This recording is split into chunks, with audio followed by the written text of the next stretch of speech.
नमस्कार, मैं संदीप मिश्रा कुछ महत्वपूर्ण प्रश्नों के साथ आपसे चर्चा करता हूं।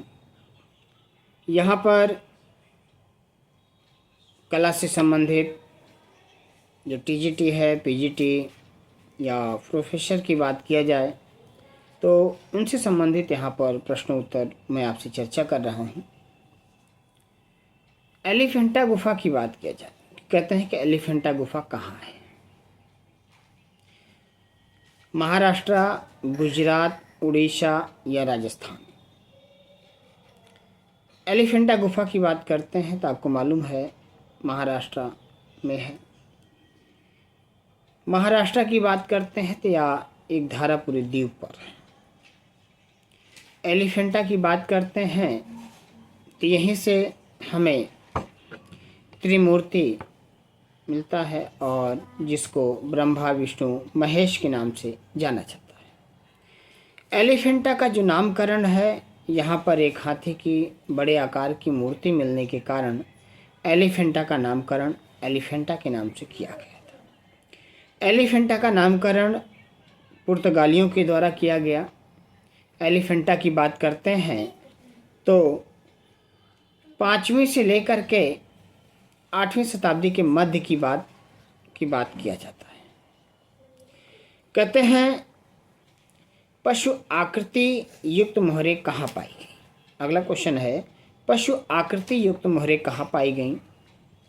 ऑप्शन में राजघाट, सारनाथ, नालंदा या मोहनजोदड़ो। पशु आकृति युक्त मोहरों की बात किया जाता है तो मोहनजोदड़ो का नाम लिया जाता है। आपको मालूम होगा कि जो सिंधु घाटी सभ्यता की बात किया जाता है उसमें मुख्य रूप से 2 स्थल जैसे हड़प्पा और मोहनजोदड़ो का नाम लिया जाता है और वैसे 6 नगर की बात किया जाता है। सिंधु घाटी सभ्यता में सर्वप्रथम हड़प्पा नामक स्थान की खोज किया गया। यह बात 1878 ईस्वी की है और किसके द्वारा किया गया? कानिंघम के द्वारा किया गया।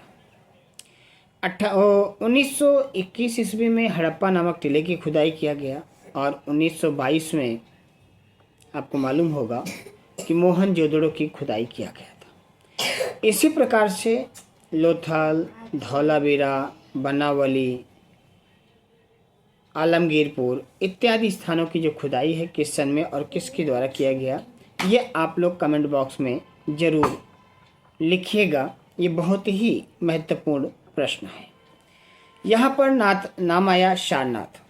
सारनाथ आपको मालूम होगा कि उत्तर प्रदेश वाराणसी से संबंधित है।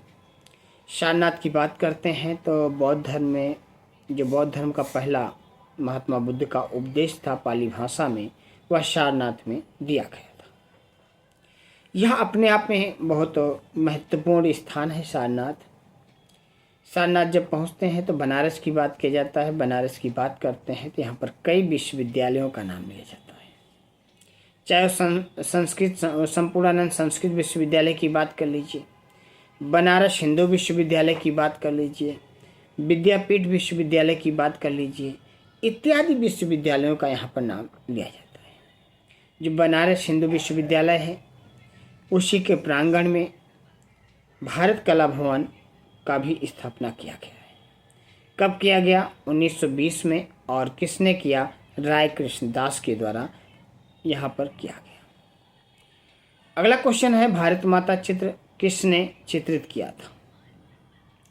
भारत माता की बात करते हैं तो अवनींद्र नाथ टैगोर की कलाकृति का नाम है। अवनींद्र नाथ टैगोर की बात करते हैं तो इनका जन्म कोलकाता में हुआ, जोरासाको में हुआ, मतलब कोलकाता के जोरासाको में होता है। 1871 ईस्वी को होता है और 1951 ईस्वी को अवनींद्र नाथ टैगोर की मृत्यु होती है।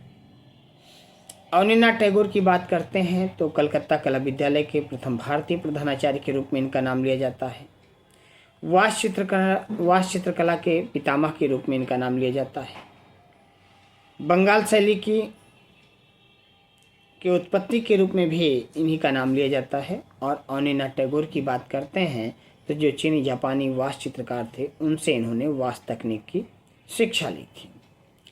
कलकत्ता कला विद्यालय की बात करते हैं तो 1854 ईस्वी में स्थापना हुआ और 1864 में सरकार के अधीन हुआ। इसी प्रकार से जे स्कूल ऑफ आर्ट, दिल्ली कला विद्यालय, बनारस जो हिंदू विश्वविद्यालय उसमें BHU की बात किया जाए, उसकी स्थापना की बात किया जाए, या इलाहाबाद विश्वविद्यालय में कला विभाग की स्थापना की बात किया जाए, या लखनऊ कला विद्यालय की बात किया जाए, या राष्ट्रीय ललित कला अकादमी की बात किया जाए, राष्ट्रीय संग्रहालय की बात किया जाए, या राष्ट्रीय आधुनिक कला संग्रहालय की बात किया जाए, या गढ़ी कला केंद्र की बात किया जाए, इनका स्थापना किस सन में किया गया, ये चीज़ आप लोग कमेंट बॉक्स में ज़रूर बताएं। ये बहुत ही महत्वपूर्ण क्वेश्चन होते हैं, प्रश्न होते हैं आपके लिए, और ऐसे प्रश्नों को ज़रूर आप लोग बार बार पढ़ा करें, बार बार चर्चा करा करें, ये आपके लिए बहुत महत्वपूर्ण होते हैं। अगला क्वेश्चन है कि जहांगीर आर्ट गैलरी कहाँ है। जहांगीर आर्ट गैलरी की बात करते हैं तो ऑप्शन में है दिल्ली, मुंबई, गुजरात या लखनऊ। तो आपको मालूम होगा जहांगीर आर्ट गैलरी की बात करते हैं तो मुंबई में यह स्थित है। मुंबई की बात करें मतलब कि महाराष्ट्र की बात हो रही है, चाहे अजंता गुफा की बात कर लीजिए, एलोरा की बात कर लीजिए, एलिफेंटा की बात कर लीजिए, भांजा की बात कर लीजिए, कार्ले गुफा की बात कर लीजिए, या गेटवे ऑफ इंडिया की बात कर लीजिए, इत्यादि यहाँ पर जो कला से संबंधित महत्वपूर्ण स्थान हैं, स्थापत्य हैं, वह मौजूद हैं। इनके बारे में 10, 15, 20 क्वेश्चन आप लोग ज़रूर लिखा करें। हो सके तो कमेंट बॉक्स में भी इनके बारे में लिख दीजिए कि कितने पॉइंट आप लिख सकते हैं बिना देखे, अचेतन का प्रयोग किए हुए। सलारगंज संग्रहालय किस शहर में स्थित है, ऐसा आपसे पूछ लिया जाए। सलारगंज संग्रहालय की बात है, ऑप्शन में आया मुंबई, हैदराबाद, राजस्थान या दिल्ली। तो सलारगंज संग्रहालय की बात करते हैं तो आपको मालूम होगा यह हैदराबाद में स्थित है। कहाँ पर है? हैदराबाद।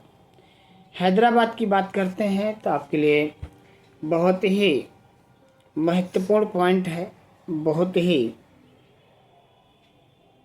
जानदार पॉइंट है। तो ऐसी चीज़ों को बड़े अच्छे से आपको पढ़ना चाहिए और याद करना चाहिए। अगला क्वेश्चन है शंखु चौधरी कौन थे। जो शंखु चौधरी है वह किस रूप में विख्यात हैं? चित्रकार हैं कि मूर्तिकार हैं कि छापाकार हैं या ग्राफिक कलाकार हैं? शंखु चौधरी की बात करते हैं तो यह एक मूर्तिकार के रूप में विख्यात हैं, विश्व विख्यात हैं, आप ये कह सकते हैं।